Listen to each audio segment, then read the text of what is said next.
जय हिंद दोस्तों, मैं विशाल राज लक्ष्मी कंप्यूटर क्लासेस में आपका एक बार फिर से स्वागत करता हूँ। आज का ये जो क्लास रहने वाला है हमारे धर्म से जुड़े हुए बातें हैं। और ये जो दूसरे जो धर्म के वाले बात करें तो ये कौन सा धर्म है? तो ये जैन धर्म है। कौन सा धर्म है? जैन धर्म। हम लोग इसके पिछले वाले क्लास में बौद्ध धर्म के बारे में कवर किए थे और ये जो क्लास आज का है वो है जैन धर्म का। तो जैन धर्म से रिलेटेड आज ये हम लोग क्लास करने वाले हैं। तो आइए चल करके इस क्लास को हम लोग अच्छी तरह समझने का प्रयास करते हैं। तो सबसे पहला नंबर में हम लोग जान लेंगे जैन धर्म के बारे में। तो जैन धर्म के जो संस्थापक हैं वो है ऋषभदेव। कौन है? ऋषभदेव। जैन धर्म के संस्थापक को ऋषभदेव को माना गया है। और ऋषभदेव का जो अन्य नाम है उसका नाम है आदिनाथ। क्या नाम है? आदिनाथ या वृषभनाथ। ऋषभदेव को कहीं कहीं आदिनाथ भी कहा गया है और कहीं कहीं पे इसको वृषभनाथ भी कहा गया है। तो ऋषभदेव जो है ये आदिनाथ या वृषभनाथ के नाम से प्रसिद्ध है। तो इसके ये ऋषभदेव क्या हो गया? जैन धर्म के संस्थापक हो गए।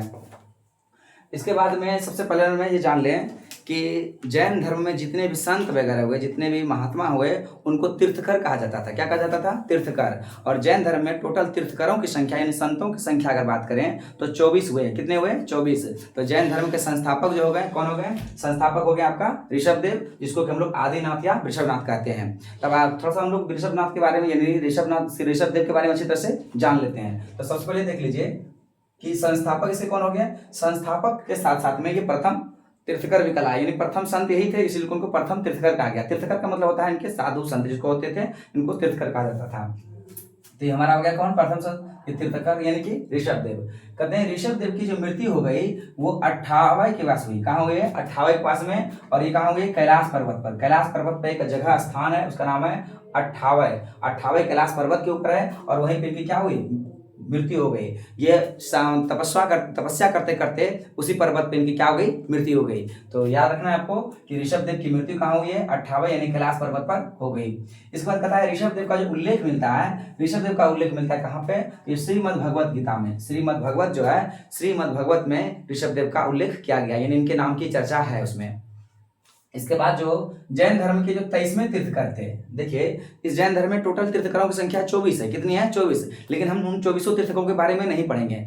हम वही तीर्थकों के बारे में पढ़ने वाले हैं जो एग्जाम में हमेशा प्रश्न पूछे जाते हैं और जो पूछने के लायक है, यानी जो इंपॉर्टेंट जो थे उन्हीं के बारे में हम लोगों को पढ़ना है। इसलिए करके इसमें बहुत सारे तीर्थकों को हम लोग क्या करने वाले हैं? छोड़ने वाले हैं, यानी इसको स्किप करने वाले हैं। तो आइए हम लोग जानते हैं जैन धर्म में जो तीर्थकर थे 23वें नंबर के 23वें तीर्थकर थे पार्श्वनाथ। कौन थे? पार्श्वनाथ। याद रखना है पार्श्वनाथ थोड़ा सा इंपॉर्टेंट है, इनसे एग्जाम में प्रश्न बना है और पूछे जाने की संभावनाएं ज्यादा बनी रहती है, इसलिए इनके बारे में थोड़ा सा डिस्कस करेंगे। तो जैन धर्म के 23वें तीर्थकर कौन हो गए? पार्श्वनाथ। कौन हो गए? पार्श्वनाथ। और कहते हैं पार्श्वनाथ जो थे ना, ये कौन थे? ये काशी के जो राजा हैं, ये अश्वसेन के पुत्र थे। काशी जो हमारा क्षेत्र था, काशी के राजा थे अश्वसेन। कौन थे? अश्वसेन थे। और अश्वसेन का ये बेटा यानी कि पुत्र थे। तो पार्श्वनाथ जो है काशी के राजा अश्वसेन के क्या थे? पुत्र थे। और इसके बाद कहते हैं पार्श्वनाथ को जो ज्ञान की प्राप्ति हुई है ये समेत पर्वत पर। समेत पर्वत कहाँ है? झारखंड में।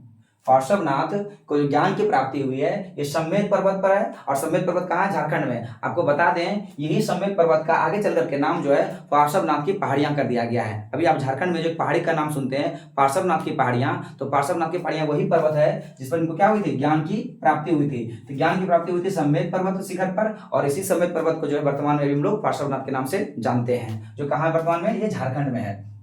तो पार्श्वनाथ का ज्ञान प्राप्ति कहाँ हुई? समेत पर्वत पर, जो कि झारखंड में है। और ये कौन थे? ये अश्वसेन के राजा, अश्वसेन का पुत्र थे। अश्वसेन कहाँ के राजा थे? काशी के राजा अश्वसेन थे, उन्हीं का ये पुत्र थे।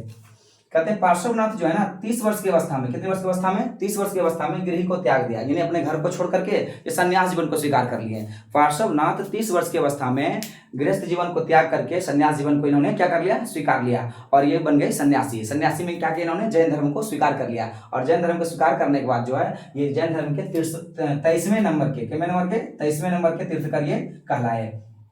कहते हैं पार्श्वनाथ के जो अनुयायी थे, यानी इनके एक तरह से शिष्य कहते जाए, जो उनके अनुसरण करते थे, अनुयायी यानी कि उनको कहते थे निर्ग्रंथी। क्या कहा गया? निग्रंथी। पार्श्वनाथ का स्पेशली इसको जान लीजिएगा कि पार्श्वनाथ के अनुयायी, किसके अनुयायी को? पार्श्वनाथ के जो अनुयायी थे, अनुयायी, उनको निग्रंथी कहा गया। क्या कहा गया? निग्रंथी। उस वक्त जो है उनको निग्रंथी कहा जाता था। इसको कहते हैं जैन ग्रंथ, यानी जैन धर्म से संबंधित बातें हैं तो इनमें जो भी पुस्तकें लिखी जाएगी तो उनको जैन ग्रंथ कहेंगे। क्या कहेंगे? जैन ग्रंथ। तो जैन ग्रंथ के बारे में बात कर रहे हैं तो कहता है जैन ग्रंथ में स्त्री संघ का अध्यक्षा मतलब हो गया स्त्रियां, यानी कि अगर पुरुष बनता था उसको अध्यक्ष कहते थे, अगर कोई स्त्रियां बनती थी हेड तो उसको अध्यक्षा कहा जाता था। क्या कहा जाता था? अध्यक्षा। तो कहता है कि जैन ग्रंथ में, जैनों का जो ग्रंथ लिखा गया है उसमें जो स्त्री संघ था, स्त्री संघ की जो अध्यक्षा थी एकमात्र महिला थी, उसका नाम था पुष्पचूला। क्या नाम था? पुष्पचूला। इस पुष्पचूला के बारे में प्रश्न एग्जाम में पूछा गया है, इसलिए यहाँ पे इसका वर्णन किए हैं। कहता है जैन ग्रंथ में स्त्री संघ की जो अध्यक्षा थी वो कौन थी? पुष्पचूला थी। इसका वर्णन मिलता है, किसमें मिलता है वर्णन? जैन ग्रंथ में। जैन ग्रंथ में एकमात्र स्त्री पुष्पचूला का वर्णन किया गया है। ये क्या है? स्त्री संघ की अध्यक्षा है। इसके बाद कहते हैं कि जैन धर्म के वास्तविक संस्थापक जो है ना, ये 24वें तीर्थकर जो कि अंतिम तीर्थकर थे। जैन धर्म में टोटल तीर्थकरों की संख्या कितनी हो गई? 24। और इसके अंतिम तीर्थकर बोलिए, ये 24वें तीर्थकर हो गए, वो तो महावीर स्वामी। कौन थे? महावीर स्वामी। और महावीर स्वामी को जैन धर्म का अंतिम तीर्थकर और वास्तविक संस्थापक माना जाता है। यानी कि पार्श्वनाथ, यहाँ जो देख रहे हैं आप, पार्श्वनाथ हो गए, ऋषभ देव हो गए, ये सब संस्थापक थे, लेकिन जैन धर्म जो है महावीर स्वामी के बाद में अत्यधिक फला फूला और विकसित हुआ, इसीलिए इनको वास्तविक संस्थापक माना जाता है। तो जैन धर्म का अगर बात करें तो वास्तविक संस्थापक किसको कहते हैं? तो महावीर स्वामी को, जो कि में थे वो ये 24वें तीर्थकर थे। में थे? 24वें एवं अंतिम तीर्थकर थे। ये है महावीर स्वामी। महावीर स्वामी ये 24वें तीर्थकर थे एवं अंतिम तीर्थकर थे। ये जैन धर्म के ये अंतिम एवं 24वें तीर्थकर कौन हो गया? महावीर स्वामी। कहते हैं महावीर स्वामी को पावापुरी जो कि राजगीर में पड़ता है, कहाँ पड़ता है? राजगीर में। कहता है महावीर स्वामी को पावापुरी में जैन संघ की स्थापना किया। इन्होंने क्या किया? पावापुरी में एक जैन संघ की स्थापना की, एक विभाग बनाया, उसका नाम रखा जैन संघ। तो जैन संघ की स्थापना पावापुरी में किसने किया? तो महावीर स्वामी ने किया। किसने किया है? महावीर स्वामी ने। महावीर स्वामी ने अपना पावापुरी उस स्थान पर एक जैन संघ की स्थापना किया। इसके बाद में कहते हैं कि इनके 11 शिष्य हुए। कितने शिष्य हुए? 11। महावीर स्वामी के टोटल 11 शिष्य हुए। कितने हो गए? 11। और कहा ऐसा जाता है कि महावीर स्वामी के जीवन काल में ही इनके 10 शिष्य का देहांत हो गया। इनके टोटल शिष्यों की संख्या कितने थे? 11 थी। और इनके शिष्य को गंधर्व कहते थे। क्या कहते थे? गंधर्व। महावीर स्वामी के टोटल शिष्यों की संख्या 11 हुई और इनके शिष्यों को गंधर्व कहा जाता था। और ऐसा माना जाता है कि महावीर स्वामी के जीवन काल में ही इनके 10 शिष्यों का क्या हो गया था? मृत्यु हो गया था। एकमात्र ऐसा शिष्य था इनका आर्य सुधर्मा। कौन थे? आर्य सुधर्मा। इसको आप लिख लीजिएगा कि महावीर स्वामी के मृत्यु के बाद एकमात्र शिष्य का जिंदा रहा, उसका नाम था आर्य सुधर्मा। क्या नाम था इसका? आर्य सुधर्मा। और 10 शिष्य जो है इनके जीवन काल में इनकी क्या हो गई? मृत्यु हो गई। और इनके शिष्य को क्या कहते थे? गंधर्व। क्या कहते थे? गंधर्व। याद रखिएगा। इसके बाद कहते हैं, यहाँ लिखे हुए हैं गंधर्व कहते थे। इसके बाद यहाँ पे पॉइंट है कि अनेकांतवाद और स्यादवाद या सप्तभंगी। देखिए यहाँ पे लिखे हुए हैं अनेकांतवाद या स्यादवाद या सप्तभंगी।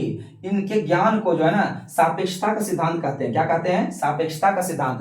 अनेकांतवाद या स्यादवाद या सप्तभंगी ज्ञान, इन तीनों को जो है ना सापेक्षता का सिद्धांत कहा जाता है। क्या कहा जाता है? सापेक्षता का सिद्धांत।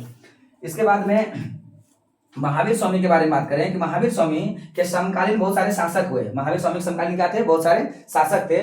तो उन शासकों में कुछ इंपॉर्टेंट शासक थे, इसको हम लोग लिखे हुए हैं। पहला था यहाँ बिंबिसार, इसके बाद में चंड प्रद्योत, अजात शत्रु, इसके बाद में उदायन के बाद में दधिवाहन के बाद में चेटक। ये चेटक ये जो है ये देख रहे हैं, ये सभी क्या थे? इनके अनुयायी थे। ये सभी जैन धर्म को मानने वाले थे। जैन धर्म को जो मानते थे उनको जैन धर्म का अनुयायी कहा गया। तो आपको याद करना है कि जैन धर्म यानी ये सारा जो है ना महावीर स्वामी के समकालीन थे। ये सभी क्या थे? महावीर स्वामी के समकालीन थे। याद रखना आपको, महावीर स्वामी समकालीन क्या कहते हैं? यहाँ पर ध्यान देना आपको, बिंबिसार, चंड प्रद्योत, अजात शत्रु और उदायन, दधिवाहन और चेटक, ये सभी राजा थे जो कि शासक होते हुए भी क्या किसको मानते थे? जैन धर्म को मानते थे, इसलिए इसको जैन अनुयायी कहा गया। इनमें से आप देख रहे हैं कि ये आपका बिंबिसार, ये जो है जैन धर्म को अत्यधिक क्या बोले संरक्षण प्रदान किया इन्होंने। और ये चंड प्रद्योत जो देख रहे हैं, चंड प्रद्योत ये भी जो है जैन धर्म का अत्यधिक संरक्षण प्रदान किया है। इन्होंने अपने एक मंत्री था जीवक के सेवा शुश्रूषा में इन्होंने चंड प्रद्योत ने अपने मंत्री को भेजा था, अपने राजवैद्य को भेजा था। अपने राजवैद्य को जैन भिक्षु ने एक था वो बीमार पड़ गए थे, उनको सेवा चिकित्सा के लिए इन्होंने भेजा था। कहते हैं मौर्य काल में जब मौर्य वंश चल रहा था, मौर्य काल में जैन धर्म 2 भागों में विभाजित हो जाता है। कितने भागों में? 2 भागों में बट गया। एक भाग हो गया श्वेतांबर, दूसरा भाग हो गया दिगंबर। श्वेतांबर और दिगंबर ये कब बटा गया? ये जैन धर्म के मौर्य काल के में। किसका काल में? मौर्य काल में, यानी 300 ईसा पूर्व के आसपास। 300 ईसा पूर्व में मौर्य वंश था और मौर्य वंश के समय में जैन धर्म 2 भागों में विभाजित हो गया। तो एक वंश हो गया, एक भाग कहलाया श्वेतांबर, दूसरा भाग कहलाया दिगंबर। इसे श्वेतांबर और दिगंबर, ये है श्वेतांबर और ये हो गया दिगंबर। इन दोनों के अलग अलग गुरु हो गए, इन दोनों क्या हो गए, अलग अलग गुरु हो गए। तो श्वेतांबर और दिगंबर की बात अगर कर लें तो एक था भद्रबाहु और दूसरा थे स्थूल बाहु। एक था भद्रबाहु, एक था स्थूल बाहु। तो भद्रबाहु जो हुए वे दिगंबर के थे। भद्रबाहु के जो शिष्य थे वो दिगंबर कहलाए। क्या कहलाए? भद्रबाहु को जो मानने वाले शिष्य थे उनको दिगंबर कहा गया और स्थूल बाहु के जो शिष्य थे उनको श्वेतांबर कहा गया। याद रखिए, स्थूल बाहु और भद्रबाहु।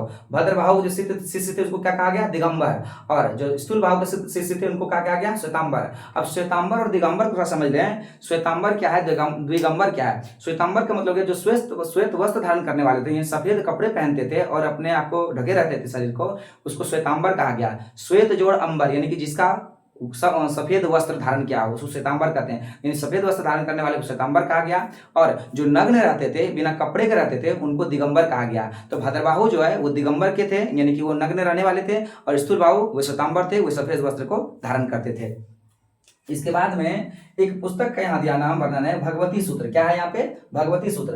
भगवती सूत्र में महावीर स्वामी के जीवन काल की चर्चा की गई है। यानी महावीर स्वामी ने अपने जीवन काल में क्या क्या किया, इनका धार्मिक और सामाजिक जीवन के बारे में, इनके जन्म के समय के बारे में, यानी महावीर स्वामी के बारे में पूरी तरह से वर्णन किया गया है। उस पुस्तक का नाम है भगवती सूत्र। क्या नाम है इसका? भगवती सूत्र। और इसी भगवती सूत्र में 16 महाजनपदों का वर्णन है। भारत के जो 16 महाजनपद थे भारत में, उनमें 16 महाजनपदों का वर्णन जो है इसी भगवती सूत्र में देखने के लिए मिलता है। इसके बाद में आप देख रहे हैं कि जैन साहित्य, जैन धर्म में जितनी पुस्तकें लिखा गया उसको जैन साहित्य मतलब हम लोग बोलेंगे।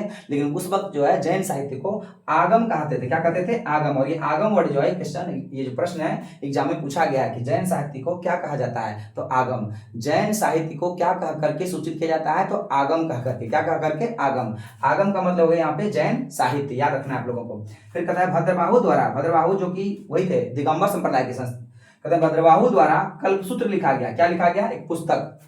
उस पुस्तक का नाम है कल्पसूत्र और ये संस्कृत भाषा में लिखा गया। किस भाषा में? संस्कृत भाषा में। आपको याद रखना है कि भद्रबाहु द्वारा कल्पसूत्र लिखा गया और कल्पसूत्र किस भाषा में लिखा गया है? संस्कृत भाषा में। आपको ये बात बता दें कि जैन धर्म की जो भाषा थी वो प्राकृति अर्धमागधी थी। प्राकृति या अर्धमागधी कहेंगे, जबकि हम बौद्ध धर्म में आपको पढ़ाए थे कि बौद्ध धर्म की जो भाषा थी वो पाली थी। बौद्धों की भाषा थी पाली और जैन की भाषा क्या है? प्राकृत। प्राकृत यानी अर्धमागधी इसको कहते हैं, प्राकृत या अर्धमागधी। आपको इसको याद रखना है। इनकी भाषा क्या थी? इनकी भाषा थी प्राकृत या अर्धमागधी।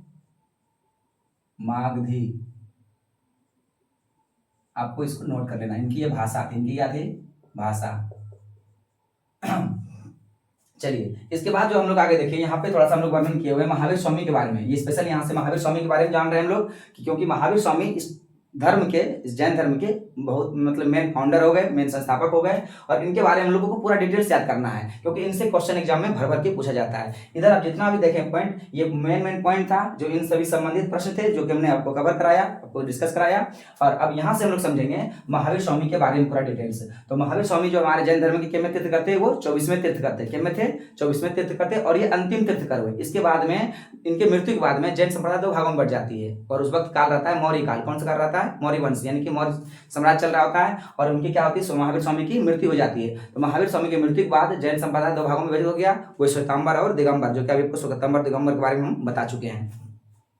तो चलिए, महावीर स्वामी का जो प्रतीक चिन्ह था, यानी कि इनका जो जन्म के बाद जो प्रतीक चिन्ह माना गया उसको सिंह को, किसको माना गया? सिंह को, यानी सिंह इनका जन्म का प्रतीक था। महावीर स्वामी का जो प्रतीक चिन्ह है वो क्या है? सिंह। इसको याद रखिएगा क्योंकि प्रतीक चिन्ह जो है ये इनके धर्म के मतलब कि गुरुओं से, तीर्थकरों से संबंधित प्रतीक चिन्ह को एग्जाम में पूछा गया, इसलिए आपको याद रखना है। तो कहता है महावीर स्वामी का प्रतीक चिन्ह क्या है? सिंह है।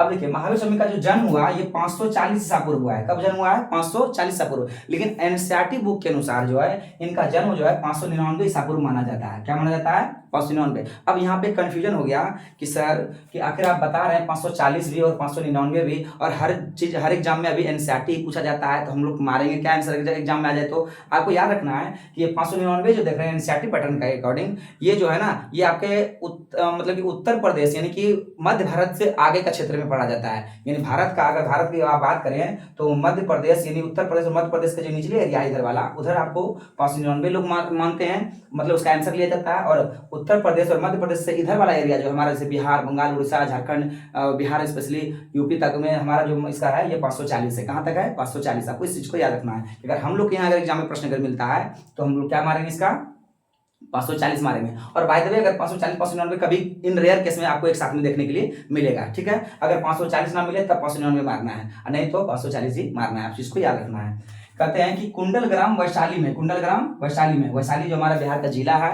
वैशाली में एक स्थान है कुंडलग्राम, और वहीं पे इनका क्या हो गया है, जन्म हुआ है। किनका? महावीर स्वामी का। महावीर स्वामी का जन्म 540 ईसा पूर्व, याद रखना है आपको, ईसा पूर्व का बात कर रहे हैं हम लोग। महावीर स्वामी का जन्म 540 ईसा पूर्व कहाँ हुआ है? कुंडलग्राम वैशाली में, कुंडलग्राम वैशाली में, इस चीज को याद करना है। फिर कहते हैं इनके बचपन का नाम जो है, जब इनका जन्म हुआ था बचपन में इनके माता पिता ने इनका नाम रखा था वर्धमान। क्या नाम रखा था?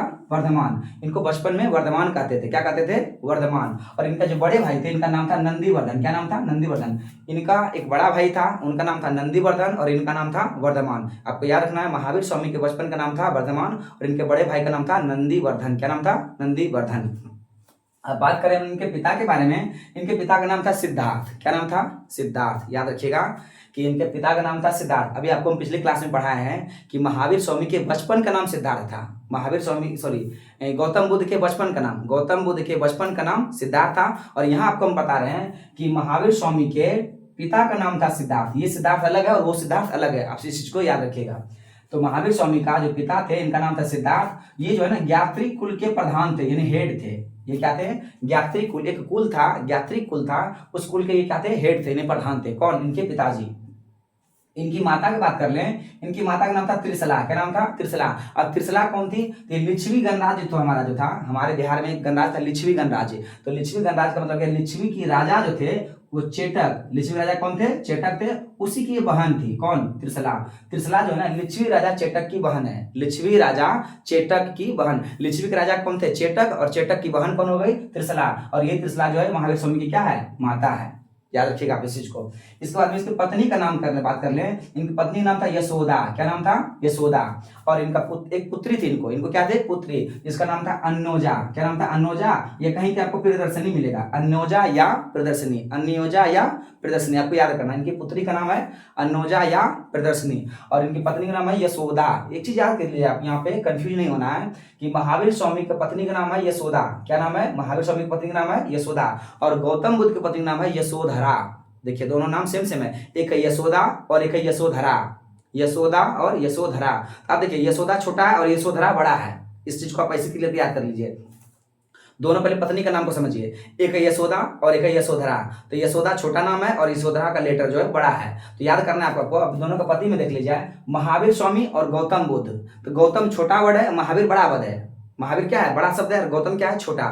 तो जिसके पति का नाम बड़ा हो उसकी पत्नी का नाम छोटा है, जिसके पति का नाम क्या है? बड़ा है, उसकी पत्नी का नाम क्या है? छोटा। तो महावीर स्वामी का यशोदा, महावीर स्वामी यशोदा। अब देखिए बुद्ध यानी गौतम बुद्ध छोटा है, गौतम बुद्ध छोटा है, यशोधरा बड़ा नाम है।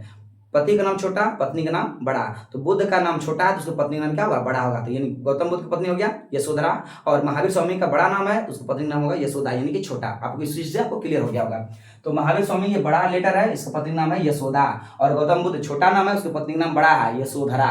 इस तरह से आपको याद रखना है। इसके बाद में आप देख रहे हैं इनका दामाद, इनका एक दामाद भी था, यानी अन्नोजा का हस्बैंड जिसको कहेंगे, पति कहेंगे, वो थे जमाली। कौन थे? जमाली। और इनका ये प्रथम शिष्य भी बना था, प्रथम अनुयायी ही बना था। जब इनको ज्ञान की प्राप्ति हुई तो इनका जो है ना ये इनका शिष्य बन गया था। इनके दामाद जो है ना जैन धर्म को स्वीकार कर लिया था, इनका अनुयायी बन गया था।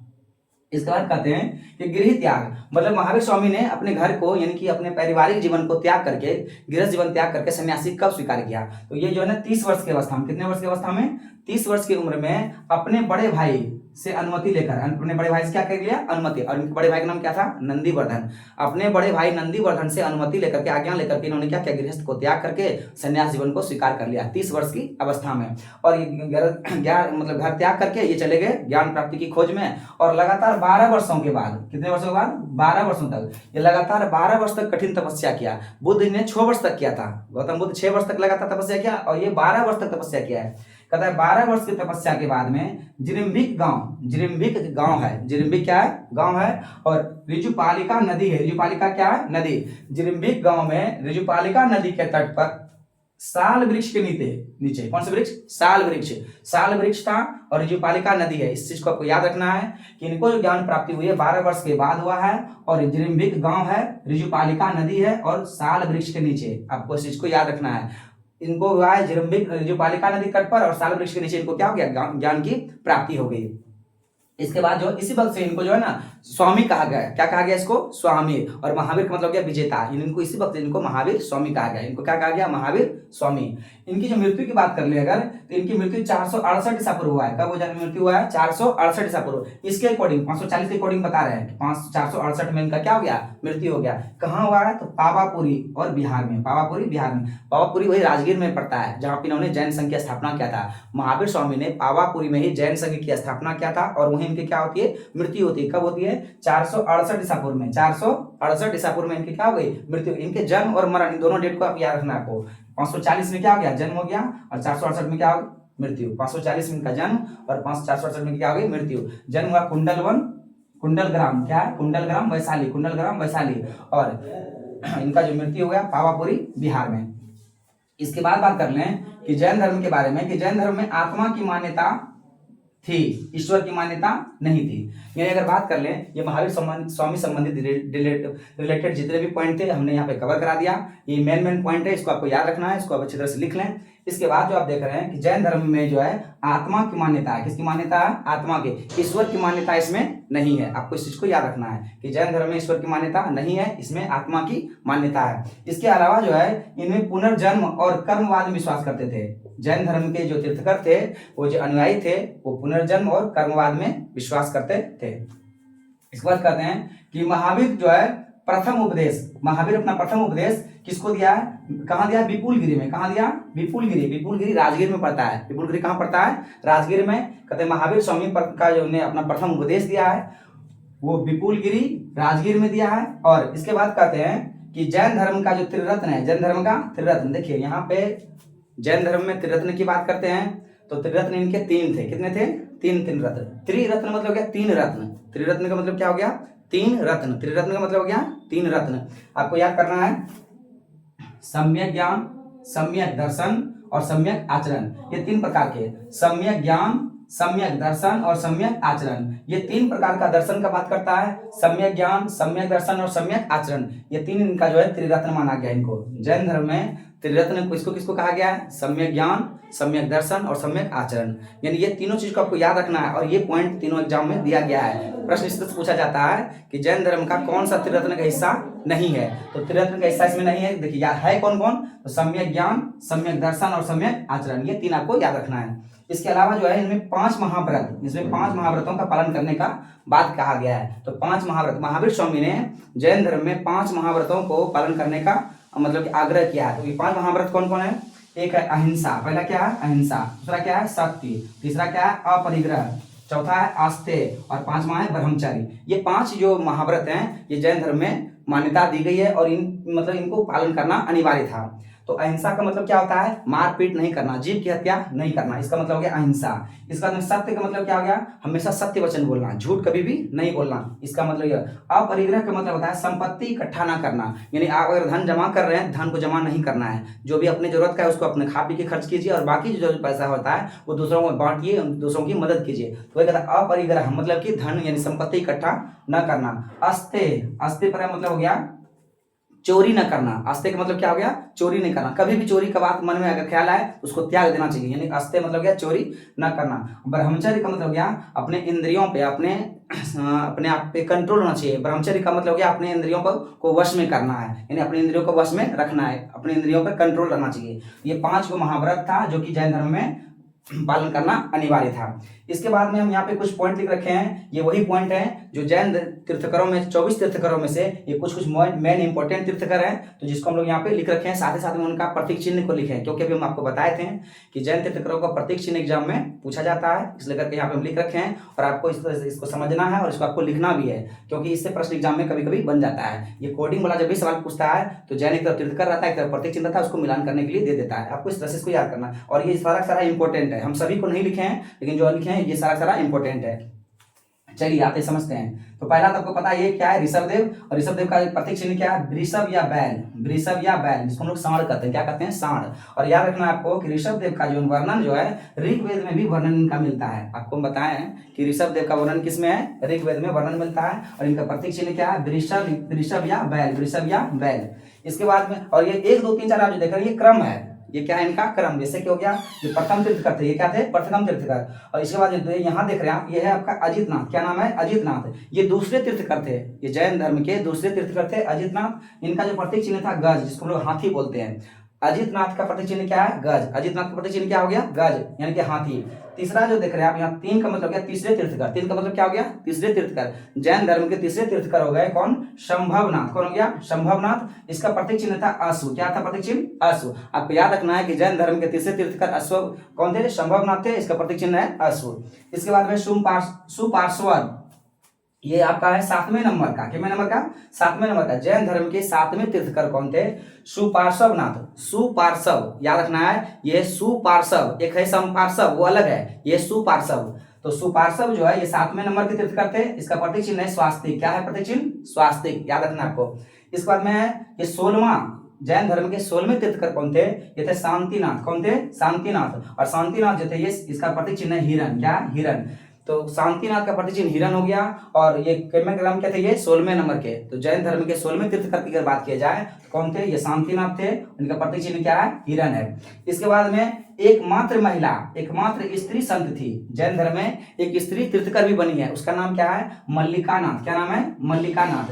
मल्लिकानाथ एकमात्र स्त्री संत थी और ये 19वें क्रम की थी। कितने क्रम की 19वें क्रम की। आपको याद रखना है कि जैन धर्म के 19वें तीर्थकर कौन थे तो मल्लिकानाथ थी। कौन थे मल्लिकानाथ थी। और एकमात्र स्त्री संत थी, ये संतों में पहली थी तीर्थकर यानी कि संत थी, और इसका नाम है मल्लिकानाथ थी। बहुत इंपॉर्टेंट है, एकमात्र महिला थी जो कि क्या बना था तीर्थकर बना था। और कितने क्रम का तीर्थकर था 19वें क्रम का तीर्थकर था।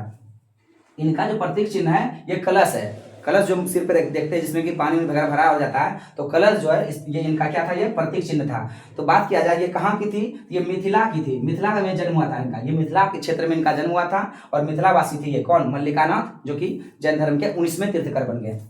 चलिए आगे देखते हैं। ये है नेमिनाथ। क्या नाम है नेमिनाथ। नेमिनाथ है 21वें तीर्थकर। 21वें तीर्थकर कौन है इनका नेमिनाथ है। और इनका प्रतीक चिन्ह क्या है नीलकमल। प्रतीक चिन्ह क्या है इनका नीलकमल। आपको याद रखना है कि नेमिनाथ का प्रतीक चिन्ह क्या है नीलकमल है। और ये जो है कि क्रम है ये 21वें नंबर के क्रम के हैं ये। इसके बाद में आप देख रहे हैं ये अरिष्टनेमी। क्या है अरिष्टनेमी, ये 22वें तीर्थकर है। कितने तीर्थकर है 22वें तीर्थकर। 22वें तीर्थकर अरिष्टनेमी है और इनका प्रतीक चिन्ह है शंख। क्या प्रतीक चिन्ह शंख। आपको याद रखना है कि अरिष्टनेमी जो है 22वें नंबर के तीर्थकर हो गए और इसका प्रतीक चिन्ह क्या है शंख है। और याद रखना आपको ये भी कि ऋग्वेद में भी इनका चर्चा है, यानी ऋग्वेद में 2 तीर्थकर, एक कौन हो गया आपका ऋषभदेव और दूसरा हो गया आपका अरिष्टनेमी। तो 22वें तीर्थकर और ये प्रथम तीर्थकर, इन दोनों का ऋषभदेव का और अरिष्टनेमी का दोनों का जो है हमारा ऋग्वेद में वर्णन मिलता है देखने के लिए, यानी इन दोनों का नाम का वर्णन ऋग्वेद में है। आपको याद रखना है कि अरिष्टनेमी का और पार्श्वनाथ का इन दोनों का वर्णन ऋग्वेद में किया गया है। इसके बाद में आप देख रहे हैं 23वें तीर्थकर, ये पार्श्वनाथ है और इसका पहचान चिन्ह क्या है यानी कि प्रतीक चिन्ह क्या है सर्प, यानी कि जो फन जो होता है इस तरह से फन वो फन है यानी कि सर्प है, सर्प का फन जो है पार्श्वनाथ का प्रतीक चिन्ह है। तो ये आपका हो गया 23वें। और 24वें आपको पता ही है ये महावीर है, इनका प्रतीक चिन्ह क्या बताएं आपको सिंह। प्रतीक चिन्ह क्या बताएं सिंह। इस प्रकार से आपका जो इंपॉर्टेंट 24 तीर्थकरों में से जितने भी थे उनको हमने क्या किया यहाँ पे डिस्कस करा दिया, समझा दिया आपको। और ये जितना भी पॉइंट आप देख रहे हैं यही एग्जाम की दृष्टिकोण से सबसे इंपॉर्टेंट टॉपिक है। इस दृष्टि से जैन धर्म के अगर टॉपिक का बात किया जाए तो जैन धर्म में जितने बातें हम यहाँ पे बताए हैं इससे बाहर प्रश्न बनने के लायक नहीं है और इन्हीं में से प्रश्न हमेशा बार बार पूछा जाता है। तो आपको यह क्लास कैसा लगा है आप अपना कमेंट में राय अपना जरूर दें और उम्मीद है कि आपको ये वीडियो बहुत ही अच्छा लग रहा है। आप इसे अपना ढेर सारा प्यार और लाइक दें और अपने दोस्तों में जरूर ज़्यादा शेयर करें। अगर मेरे चैनल पर नए हैं तो चैनल को सब्सक्राइब करें, क्योंकि मैं इसी तरह से सारा इंपॉर्टेंट टॉपिक जो है आपके बीच में लाया करूँगा और हमेशा जो है इस एग्जाम के दृष्टिकोण से टॉपिक को मैं बनाने का प्रयास करूँगा। तो आज के लिए आज के क्लास में इतना ही। जय हिंद, जय भारत, जय बिहार।